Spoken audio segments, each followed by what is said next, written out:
Schools are part of the wreckage. The Department of Education has said that around 50 schools have been affected by the storms, and that's just in Kwazulu-Natal. Many of those are in Amanzimtoti and Umlazi, where parents were asked to fetch their children during the storm.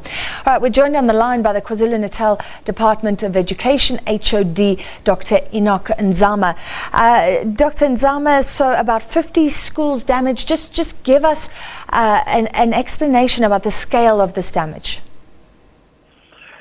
Thank you very much. This is not the first time. In September, when this about 324 schools got damaged by heavy storm, 324, and mostly in the rural areas. But yesterday we had about 50 schools that got affected by this heavy storm, and mostly schools lost a roof. They lost some, buildings fell apart. And today we are working hard with COPTA and the Department of Public Works to make sure that those schools are attended to. But there are about 50 currently. And this came at a time when we are preparing our learners for exams, and they have to sit for exams starting on the 18th of October. And we are really experiencing difficulties as we are now approaching exams. But I must confirm that there are about 50 schools that have been affected by a heavy storm yesterday in KZN. Okay, so very serious if you're heading towards those matric exams. How many matrics are affected? Is there any sort of plan here?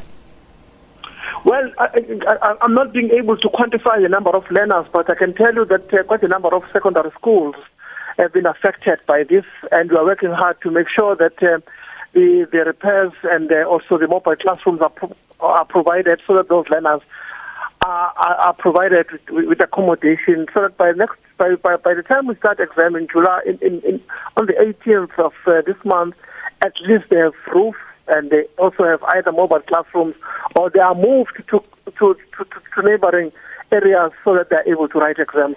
I must confirm that yes, we have been heavily affected, mainly secondary schools. Primary schools, yes, we are also affected, but with primary schools, we haven't closed schools. Everything is going on very well, the teaching and learning, but in other schools we were forced to close, like in Komteke to Umlazi, because it affected boarding facility, the hostels where learners have to be accommodated, and that's why we ended up closing that section of the school.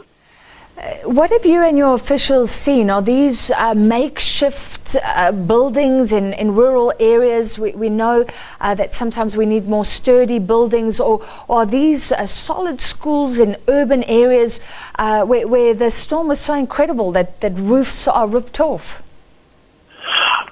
I would say it's a mixture of both. There are those that are not strong enough. There are those that are strong. Because you can't be sure, because at the time when we took over some of these schools, we thought they were good structures, but evident from what has taken place is the fact that there need to be a way to deal with their strengths, so that in future, if this takes place, they don't get affected easily. All right, thank you very much, Dr. Enoch Nzama from the Department of Education in KwaZulu-Natal.